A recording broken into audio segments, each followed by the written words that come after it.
नमस्कार, इन खबर में आपका स्वागत है और मैं हूं आप सभी के साथ ब्रह्मचारी आशीष। हम इस वक्त सुप्रीम कोर्ट परिसर में मौजूद हैं और अतुल सुभाष के भाई जो हैं विकास, वो हमारे साथ हैं। इस वक्त 19 तारीख को धरना प्रदर्शन है जंतर मंतर पर। ऐसे में उनसे जुड़ेंगे, बातचीत करेंगे पुरुष आयोग को लेकर के। सर, कितना ज़रूरी है इस वक्त पुरुष आयोग? सर, पुरुष आयोग इतना ज़रूरी है कि अगर आप देखोगे मेरे ब्रदर के केस के बाद कितने सारे मेन ऐसे हैं जो सुसाइड कर रहे हैं। अभी हाल में ही कल की डेट में एक बेंगलोर में केस हुआ है जिसमें एक लड़के ने सुसाइड कर लिया है जो 40 साल की उम्र का आदमी था। उसके बाद दिल्ली में कल एक केस हुआ है जिसमें एक बंदे ने मयूर विहार मेट्रो स्टेशन से सुसाइड करने की कोशिश की और दोनों का फैक्टर यही था, मैट्रिमोनियल डिस्प्यूट। तो आज के डेट में जो ये कह रहे होते हैं कि महिलाएं ही सिर्फ प्रताड़ित हो रही है, ऐसा कुछ भी नहीं है। मेन भी प्रताड़ित हो रहे हैं और इसके बाद भी हमारे पास कोई भी कानून नहीं है। पूरे देश में ऐसा कोई कानून नहीं है जिसमें मेन के लिए बात की जाए। और वुमेन जो है, सुप्रीम कोर्ट के डेटा के बाद भी आप देखोगे 498A का जो केस है उसमें 98% या 90% सुप्रीम कोर्ट खुद कह रही है कि ये फेक केसेस हैं। इसके बावजूद भी अगर सरकार सुन नहीं रही है, सरकार के पास डाटा है एनसीआरबी का जिसमें मेल सुसाइड रेशियो अगर आप देखेंगे तो कम से कम दोगुना या तिगुना है वुमेन के मार्फत। इसके बावजूद भी अगर सरकार नहीं सुनेगी तो इसके लिए ही हम एक प्रोटेस्ट करने जा रहे हैं जिससे हमारी आवाज़ सरकार को सुनाई दे, तो शायद एक मेन कमीशन और मेन के लिए कुछ लॉज बन पाए इस देश में। अदरवाइज इसी तरह सुसाइड और भी अतुल सुभाष बनते जा रहे हैं और इस देश में मेल जेनोसाइड जिसको कहते हैं, जो मेरे भाई ने भी ट्वीट किया था। लास्ट ट्वीट उसका एलन मस्क और डोनाल्ड ट्रंप को था कि इंडिया में मेल जेनोसाइड हो रहा है और वो वाकई हो रहा है। उसके बाद इतने सारे केसेस आ गए जिसको मैं ये मेल जेनोसाइड ही कह सकता हूँ। तो कितने होपफुल हैं विकास जी इस चीज़ को होने में, और कहाँ कमी रह गई कि अब तक ये हो नहीं पाया?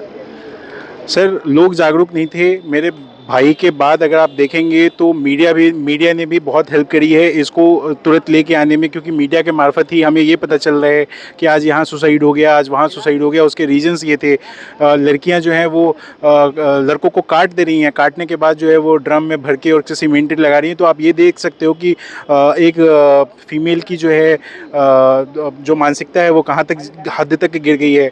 ये जो पहले था शादी का हिसाब किताब की, शादी करके लोग एक साथ रहते थे, एक परिवार की तरह रहते थे, वो अब परिवार बिखरता जा रहा है because of the extortion of money. जो लड़का ज़्यादा पैसा कमा रहा है उससे शादी करो, 2 महीने शादी करो, 15 दिन शादी करो, उसके बाद फेक केसेस जो हैं वो आपके राइट्स दिए गए हैं, आप उसको मिसयूज़ करते रहो, उसके ऊपर फेक केसेस डालो और फिर उससे एलिमनी का एक अमाउंट लेके फिर आप उसी अमाउंट को यूज़ करके फिर हायर कोर्ट में आप जाके अपील करो कि ये अमाउंट कम था, ये अमाउंट कम था, इसकी वजह से अभी और अमाउंट चाहिए। तो ये एक तरीके का प्रताड़ना है इस देश में, इसको सुधारना पड़ेगा। ये बेसिक लेवल से शुरू होगी जहाँ पे पुलिस को इन्वेस्टिगेट प्रॉपर करना पड़ेगा, नहीं तो बहुत सारे ऐसे अतुल सुभाष और बनते जाएंगे जिसमें अभी भी मेरे ऊपर 498A के केसेस और डोमेस्टिक वायलेंस के केसेस हैं, मेरे फादर के ऊपर है, मेरी मदर के ऊपर है। तो आप ये देख सकते हैं कि जब तक मैंने सिर्फ अपनी भाभी से जो है वो 2 दिन मिला था, उसके बावजूद भी हमारे ऊपर फेक केसेस लगे हुए हैं। तो और ये चीज़ एक्सेप्ट करी गई है कोर्ट में भी उनके द्वारा, लेकिन इसके बावजूद भी उनके ऊपर कोई कुछ पेनल्टीज नहीं लगाई गई हैं। हमारे ऊपर हम अभी भी भाग रहे हैं कि इसको क्या किया जाए और इससे क्या कैसे बचा जाए। एक सवाल ये भी था कि अब तक जो केस है अतुल सुभाष का कहाँ तक बढ़ा, उसमें क्या कुछ अपडेट्स हैं अभी? सर, अभी आपने देखा होगा जस्टिस वर्मा जो है वो कैसे पैसे लेके उनके घर में पैसे मिलते हैं, तो आप ये समझ सकते हो कि जजेस भी पैसे लेते हैं, जजेस भी करप्ट होते हैं।